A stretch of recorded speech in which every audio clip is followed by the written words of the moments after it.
What's up, everybody? Welcome. Monday morning edition of Morning Scone. One of those random days, right? Drew wants to see Robert. He's doing a much better job saying Robert now instead of Awa, right? Who do you want to see? Robert. Hope y'all had a great weekend. I got our Monday meeting and understand there's like a wreck on the bridge and we're running late, so this will probably end up having to be a pretty quick episode, so sorry for that. Hey, Drew, do you want Robert or do you want boom, boom, boom? Boom, boom, that's the ants go marching. He wants boom, boom, boom. Adam, Steven, Tori, Trey, Aunt Sharon, hey, good morning. So a couple of things here we'll get to quickly. I'm only really going to probably have about 10 minutes. I'm sorry, y'all. This is going to be... But I did an hour and a half yesterday, so we'll make good for it. Boudreaux's, by the way, Bloody Mary mix, margarita mix. Get y'all some. Boudreauxsmix.com. Let's see. Okay, so a few things. I think a lot of people are going to be most interested in. Drew didn't even drop that time. I did. My bad. The Devin White thing. So I am going to, later today, I will post a podcast, later this morning, my Locked On podcast. It'll be exclusively, well, almost exclusively, I guess, with what I've learned over the last 24 hours about the Devin White thing. And what I can tell you is that Saturday after the game, Joe Oliva and Ed Ogeron both spoke to Greg Sankey. And there's not really much. They're going to submit it. There is not a formal review, but it like a formal process. But they can ask him to review it. I mentioned yesterday how teams submit plays each week, so they can have him do it. Chris Warner said the head SEC ref is a Bama grad, Steve Shaw. I'm trying to get Steve Shaw on the show today. He is a coordinator of officials for the conference. When I'm at to the corner, I go, who is that? Derek. That's our resident state fan. Sharon, good morning. Joseph, good morning. I'm sorry, I'm trying to go quickly, because I know I got such a short time today. But I'm trying to get Steve Shaw on AFR today, and I'm pretty hopeful that's going to happen to give a full explanation. But what I can tell you is the way the process unfolds, ref calls it on the field. There is a replay official in Tiger Stadium. There's a replay command center back in Birmingham, and there's 3 replay officials in Birmingham in the command center. And the reason for that is there's the potential of 3 games going on at once, and in the unlikely event that all 3 games are at review, they have to have someone in the command center that can, corroborate a play. Steven said 57-second review. I'm telling you, man, that's not surprising, because if you see what you're looking for, then it doesn't need to be long. But the review official in Tiger Stadium has the final say, not the ref on the field. The review official in Tiger Stadium reviews it. They have both in-house and TV views, like the closed circuit and the television views, and then in the command center, how about that? That'll work. How's that for product placement this morning? And then in the command center in Birmingham, they can make recommendations, and they all can rubber stamp it as well. The ultimate decision is the official in Tiger Stadium's in stadium, the review official assigned to that game. It's his decision ultimately. But the way that it was termed when this rule went into effect, the system went into effect in 2016, is if the review official at the stadium disagrees with the command center and goes against it, he better be willing to stake his career on that decision, is basically how it was termed. So you've got a whole bunch of, you have at least 3 replay officials in Birmingham, the review official at Tiger Stadium, who all said targeting. So that's why after the game, there was the statement from the SEC office, from Herb Vincent, that he supplied to Ross Dellinger, which said, Jordan Gray said, "You look like the scoreboard with all the ads." I just have one. Boudreaux's Bloody Mary Mix, Margarita Mix, BoudreauxMix.com. Y'all go get it. Oh, good. My computer's up. Hang on, I can flip this camera now. All right, y'all be patient with me. Let me flip this camera real quick.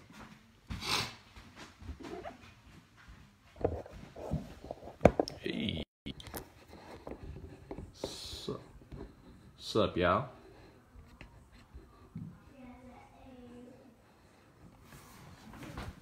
Okay. All right. Anyway. So, they can try to look at it. It's my understanding that today LSU will submit it, ask for review and all that stuff, further explanation. I just don't know what good it's going to do because the process laid out is kind of already been, the process that the SEC has is put in place to prevent, prevent situations like where you have this type of disagreement on a review, to make it sort of fail-proof. I do understand the conspiracy theorists. I think the conspiracy theorists, fans, and James Carville, you're all goofballs if you honestly think that in a millisecond, a ref on the field throws a flag for targeting, and in his mind, in that split second, is thinking to himself, "Oh, this is Devin White. Oh, LSU is going to their bye, but after the bye, they're playing Alabama. And it's the fourth quarter of a game. If I throw this flag right now, Devin White will leave the game now and miss the first half against Alabama. Oh, and the head official in the SEC is from Alabama, so we need to screw LSU because of Alabama. Here we go, targeting." Like, if you honestly think that thought process transpires in a split second, like, I just can't help you. I can't help you. But the degree to which LSU fans have the everyone's out to get us mentality is disappointing to me more than anything, because it's just a defeatist mentality. Like, just be better than that. This was never a conversation when Alabama was bad. It's just because you lose to them every year. So be better than them, and then there isn't this Bama privilege and all that stuff. Did they miss the call? What about Mac Wilson's hit on the Tennessee quarterback? Looked like targeting to me. They've missed calls before. All right. Well, what about Roquan Smith punching the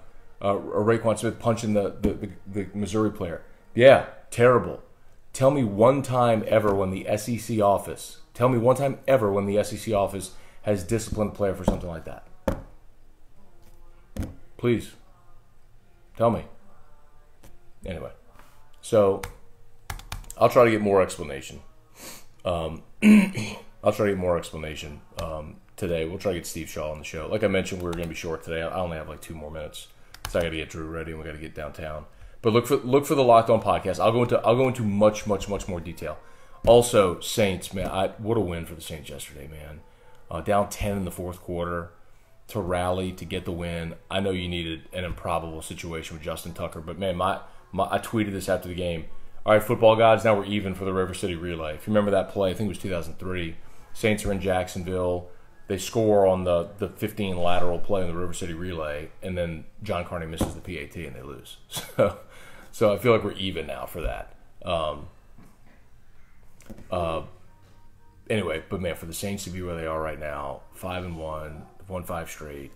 They go to Minnesota next week on Sunday night. Awesome opportunity, sort of to plant the flag behind the Rams as the second best team right now in the NFC.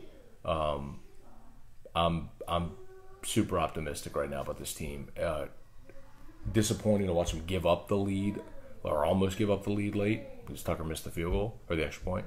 But sometimes you gotta have breaks like that go your way. I know it sounds stupid, but same thing happened in 2009. Man, they're playing the Redskins. If you remember I think it was Sean Sweezum, the kicker for the Redskins, had like an extra point type field goal to beat the Saints, and he missed it. And the game goes to overtime, and the Saints win. That's when they kept their winning streak alive. Like, I'm not saying this is 2009, but I'm saying sometimes you need those types of things to go your way. And, hey, Dad Show. You want to say hi to everybody? Hey, Drew, can you say hi to everybody? Hi. Hi. Dada hat. Well, Dada's hat is on the hat rack in there. You have to go get it. Oh, you're coming this way? Okay, good. You can come tell everybody hi this morning. Dada hat. Oh, look, here's one of Dada's hats. Look, there's one. Dada hat. Oh, thank you. Does Drew want to wear the hat? Drew wears the hat. Oh, Dada's got the hat. Thank you very much. Dada hat. Dada, yes, this is Dada's hat. Thank you. Oh, Dada, wear the hat. Okay.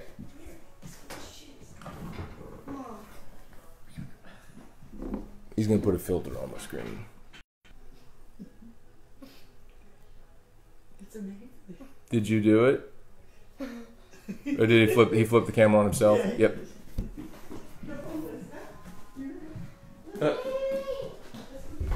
Drew. Ooh, he had the filter screen up too. Ooh, y'all almost got another, like the filter screen was open and he was tapping it. Y'all almost got a filter screen. All right, let's see. Mark asked about trades. Sorry, to replace Crowley. In the morningscone.com daily, or the Morning Scone daily email, there was a piece from CBS Sports about how the Saints are thought to be the most aggressive trade deadline team. So, morningscone.com daily email, and you could read about that. I do agree. I think they need to go get help. The question is, what assets do you have to give up? I don't worry about the money. They can make the money work. The problem is, making what assets do you have? You don't have a first round pick next year. Could you trade a middle round pick? If it means getting to a Super Bowl, you do it. Steven, what's up, Drew? Love the cheese picks. Thanks, but dude, he was so happy on Saturday, man. He's happy every day. It's amazing. Like, for a kid that's been through what he's been through, it's what a dose of perspective, man. He's just like the happiest kid I know. Good morning, everybody. I'm sorry I'm rushing through this. Mikkel, you got your email this morning. Cool, thank you. Man, I appreciate everybody who's watching, how y'all always watch. I'm just in such a rush today. So I'm about to have to bounce. I'll try to come back. Neil Weaver, let's talk about #free white. Okay, here's my recommendation. Appreciate everybody. I got to run. But if you don't yet subscribe to my Locked On LSU podcast, if you're not familiar, Locked On Network, it's like a podcast for every NBA team, every NFL team, and now they're moving into college. They asked me to be the LSU guy. So it's Monday through Friday. Think of like AFR condensed into like 20 minutes. So I'll go into a lot of detail on today's podcast, which I'm going to go record after our 9 a.m. meeting, on the Devin White thing and everything that I can explain therein. So I gave you a little thumbnail here. But anyway, so however you listen to podcasts, iTunes, Google Play, Spreaker, Stitcher, whatever, just go search Locked On LSU and you'll see it. Subscribe. It'll download every day whenever it comes to it. Let's see. Steven, your keys to the win against State were on. I think I just said it. Don't turn the ball over and get up early. Get on them early. That seems like it's LSU's blueprint every week. All right, y'all. Boudreaux's Bloody Mary mix, margarita mix. Sorry to run so quickly today. But y'all have a great day. Look for the podcast, AFR, and then we'll do a much longer show tomorrow. I should have time to do like the normal show tomorrow. So y'all have an awesome morning. See y'all.